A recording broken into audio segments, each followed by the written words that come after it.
আসসালামু আলাইকুম রহমতুল্লাহ। রাজনীতির মাঠে দুধে ধোয়া তুলসী পাতা কেউ নেই। লবিং, গ্রুপিং এগুলো রাজনীতিতে কমন ফিনোমিনান।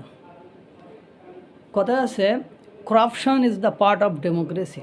দুর্নীতি গণতন্ত্রের একটি অংশ। কিন্তু প্রবলেম হলো সেটা কতটা মেজর এবং মাইনার, এটা ম্যাটার করে।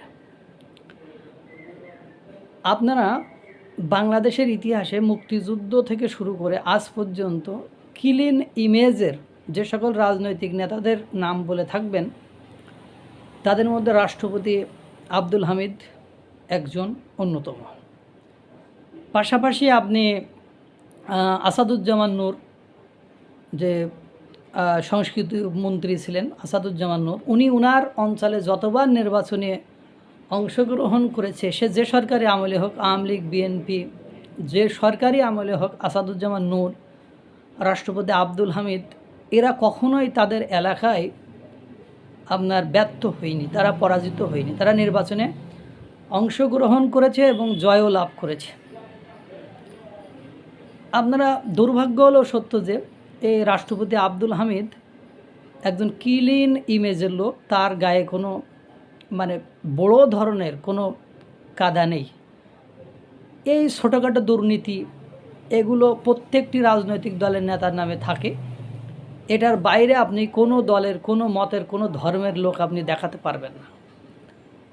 যখন বাংলাদেশে রিফাইন্ড আওয়ামী লীগ, অর্থাৎ পরিশুদ্ধ আওয়ামী লীগের কথা উঠতেছে, আওয়াজ উঠতেছে, তখন সর্বাগ্যে যেসব আওয়ামী ক্লিন ইমেজের বা ভালো ইমেজের লোকদের নাম উঠে এসেছে, তাদের মধ্যে অন্যতম একজন হলো রাষ্ট্রপতি আব্দুল হামিদ চৌধুরী। রাষ্ট্রপতি আব্দুল হামিদ, কাদের চৌধুরী, তারপরে আইভি রহমান, এরা এদের নাম চলে এসেছে।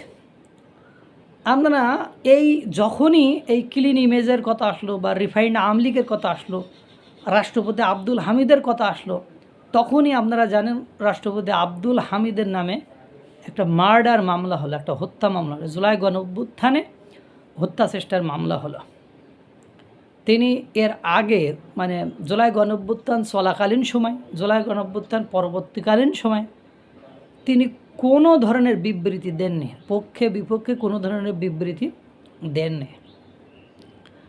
তিনি একাধিক দিন স্পিকার ছিলেন, অথচ উনার মতো মানুষ, আমরা যদি বলতেন যে উনি ছোটোখাটো করাপশন করেছেন, উনি দুর্নীতি করেছেন, উনি বা নিয়োগ বাণিজ্য করেছেন, সেগুলো আমরা অবিশ্বাস হলেও বিশ্বাস করে নিতাম।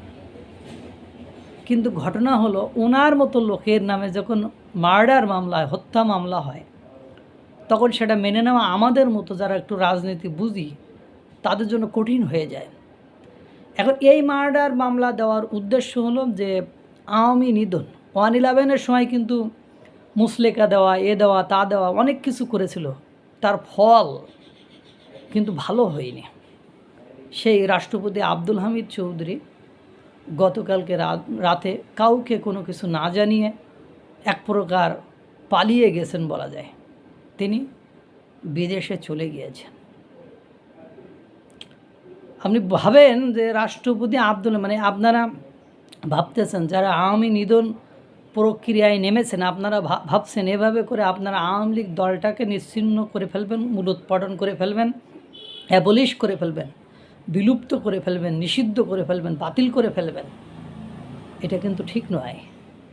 কারণ এই দিন নয়, আরও দিন আছে। এই দিনের পরের দিনটা কার দিকে যাবে, দাবার গুটি কোন দিকে যাবে, এটা আগে থেকে গেস করা যায় না।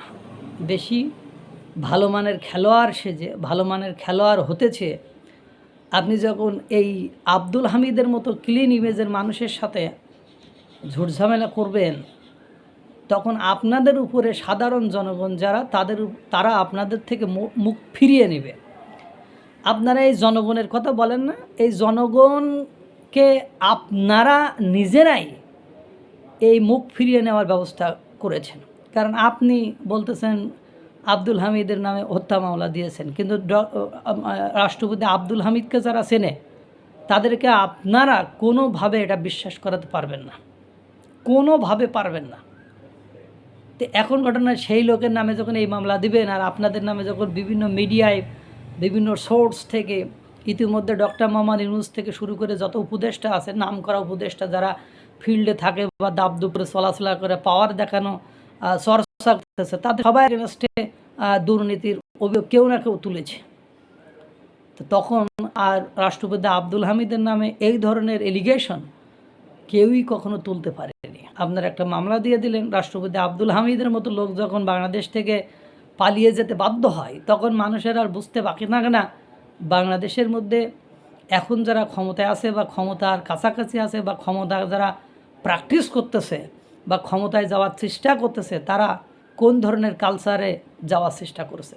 এতে করে নির্বাচনের মাঠে, নির্বাচনের ভোট ব্যালটে আপনারা দেখবেন যে আপনাদের লোকই বলবে যে হাই রে কপাল, যারা মানে যারা খারাপ লোক তাদের প্রতি কারোর সিম্প্যাথি নেই, এলাপতি নেই, হোমিওপ্যাথি নেই, তারা খারাপই।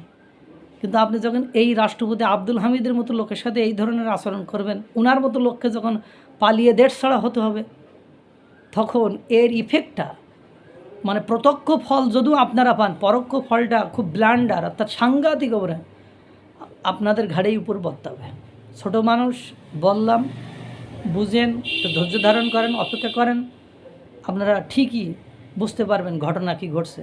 আল্লাহ তাআলা সকলকে ভালো রাখুক, সুস্থ রাখুক। আসসালামু আলাইকুম ওয়া রাহমাতুল্লাহ।